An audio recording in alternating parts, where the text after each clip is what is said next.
Seguimos con Alberto Estefanía, coordinador, uno de los responsables de aquí de Chepel, de este centro que fue convento de las Siervas de Jesús durante muchos años y que mucha gente lo conoce como el convento de las Siervas de Jesús, claro. Exactamente, que luego fue cedido a Cáritas y que Cáritas con mucho esfuerzo abrió este centro de acogida. Hemos hablado del perfil, no tanto del perfil sino de la edad. Sí.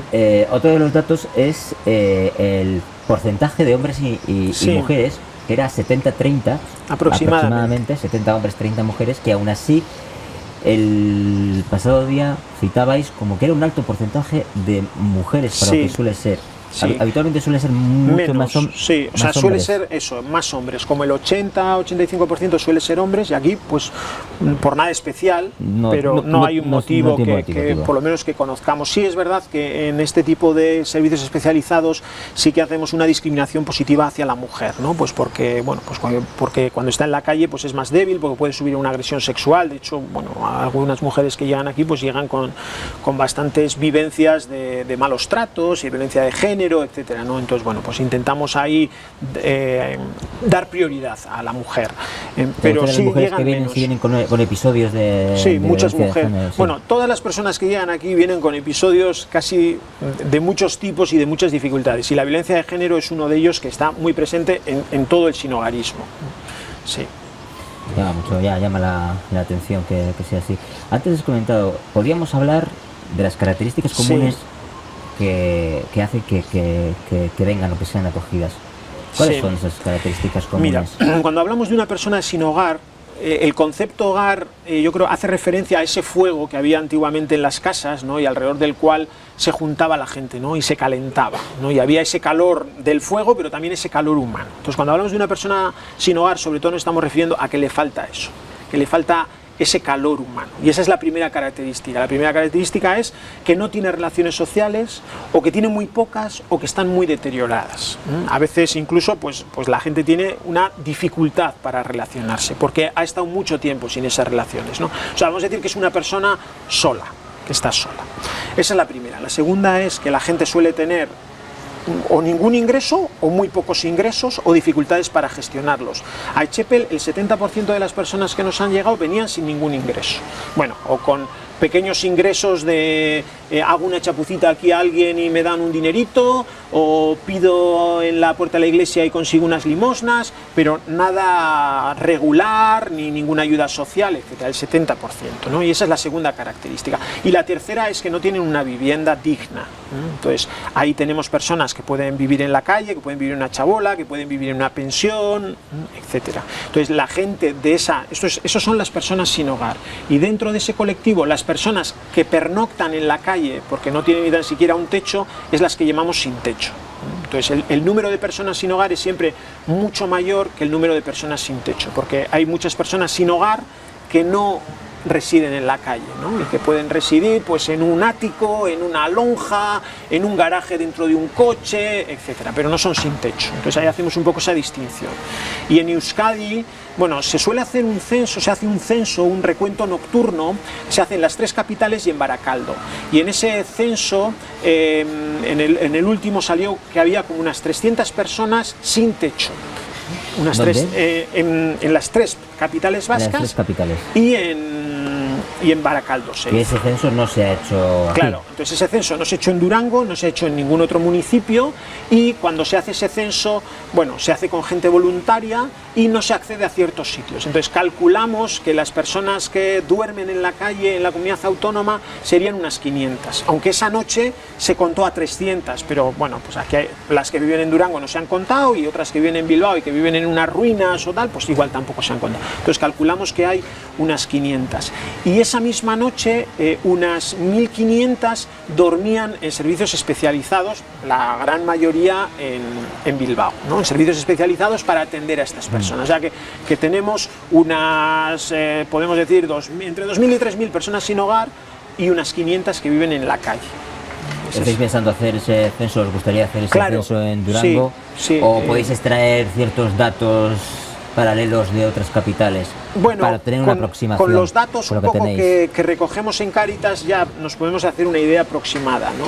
Pero claro, es mucho mejor participar en ese censo y así tener un dato que, aunque igual no es del todo certero, porque hay sitios en los que no se puede llegar a ver si hay alguien durmiendo o que se nos van a escapar, sí que nos puede permitir ver una evolución, ¿no? Y decir, bueno, pues en Durango tal año contamos 30 personas que vivían en calle, ¿qué ha pasado al de 2 años y qué ha pasado, ¿no? Y ir viendo qué está ocurriendo. Oye, Alberto, y hablamos en todo momento de la gente que viene, la gente que toca el timbre, la gente que está durante un tiempo aquí, que no sé cuánto tiempo puede ser aproximadamente, pero también quería preguntarte, y luego ¿cuánta gente llega a reinsertarse? ¿O qué seguimiento hacéis de las personas que pasan por aquí durante un tiempo y consiguen reinsertarse? Porque imagino que sí, ¿no? Conseguirán luego rehacer sus vidas con un pequeño empleo, con un empleo, lo que sea, ¿no? ¿El seguimiento cómo hacéis? Bueno, esto de la incorporación social es una cosa compleja. Entonces, la gente cuando llega aquí, nosotros decimos que somos un proyecto de media estancia, un servicio de media estancia. O sea, la gente no viene aquí para comer un día, para comer una semana, para ducharse un día, sino que la gente que viene aquí es porque quiere hacer un proceso de cambio de rumbo, ¿no? Esa es un poco la idea. Entonces, la gente que viene aquí pues va a estar 6 meses, 1 año, 2 años, incluso gente que más, pues dependiendo precisamente de ese proceso. Entonces, ¿cómo es la reinserción social? Pues para algunas personas cuando acaban el proceso, bueno, primero cuando acaban el proceso tenemos esa figura del acompañamiento externo, es decir, que ya no están en nuestro centro, pero que seguimos acompañando a la persona. Entonces, seguimos acompañando a la persona, ¿hasta cuándo? Pues muchas veces hasta que las personas nos dicen, oye, ya está, ¿no? Ya no necesito vuestra ayuda. Eso es algo maravilloso escuchar.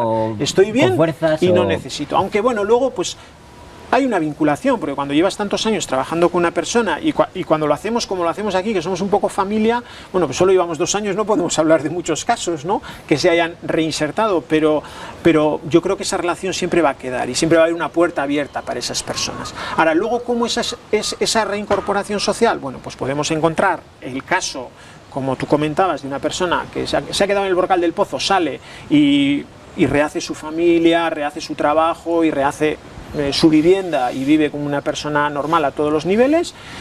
Y luego pues te puedes encontrar con personas que han estado más hundidas en el pozo y que su reinserción nunca va a llegar, pues por ejemplo, a tener un empleo, ¿no? Y entonces su reinserción pasa, bueno, pues por tener una vida a través de una ayuda social, y poder ir a un centro de día donde utilizar ahí su tiempo, o ir a un trabajo protegido porque es una persona que tiene una discapacidad o tiene una enfermedad mental, y entonces bueno, pues puede hacer un trabajo protegido, que es un trabajo que está acompañado, pero nunca va a poder trabajar en una empresa al uso, ¿no? Pero bueno, esa persona puede vivir en una vivienda normal, puede tener sus relaciones, etcétera, etcétera. Entonces la reinserción llegaría hasta ahí. Entonces, dependiendo de las personas, bueno, pues la reinserción puede llegar hasta un punto o puede llegar hasta otro. ¿Cuánta gente estáis aquí? Profesionales estamos 3 personas contratadas ahora, 3 personas a jornada completa, y tenemos unas 15 personas voluntarias, que son, bueno, una pieza clave en este proyecto, porque si no, las personas profesionales no llegaríamos. Sí que es verdad que en este tipo de proyectos el ratio de personas profesionales suele ser más alto que en otros, bueno, pues porque hay algunas labores que sí que requieren una formación especial, pero aún así el voluntariado es una pieza clave, ¿no? Entonces tenemos gente voluntaria pues que viene a hacer pequeñas reparaciones, y tenemos gente voluntaria pues que acompaña al médico, acompaña al juzgado, está aquí día a día, nos ayuda a hacer la comida, acompaña en la huerta, tenemos de todo. Tenemos, por ejemplo, una persona voluntaria que sabe de mecánica de bicis, pues hemos puesto un pequeño proyecto, hemos reparado bicis que nos han ido donando, que eran bicis de segunda mano, las hemos arreglado, y ahora nuestra gente, pues las personas que quieren tienen una bici, y aquí tenemos gente que viene todos los días en bici, ¿no? Entonces, ¿no? Pues, pero han sido ellas las que han reparado las bicis, etcétera. Vemos movimiento en la huerta. Hay movimiento, sí, ya empieza la actividad. Vemos movimiento en la huerta. Bueno, pues te quería agradecer el que hayas estado con nosotros, Alberto, contándonos y dándonos a conocer el proyecto Etxepel. Al revés, el agradecimiento es mutuo. Hasta una próxima ocasión, seguiremos en contacto. Estupendo. Vale, eskerrik asko. Venga, Suri. Aquí nos despedimos por hoy, pero seguiremos en otros capítulos de programa de Ondo Ando. Eskerrik asko, agur.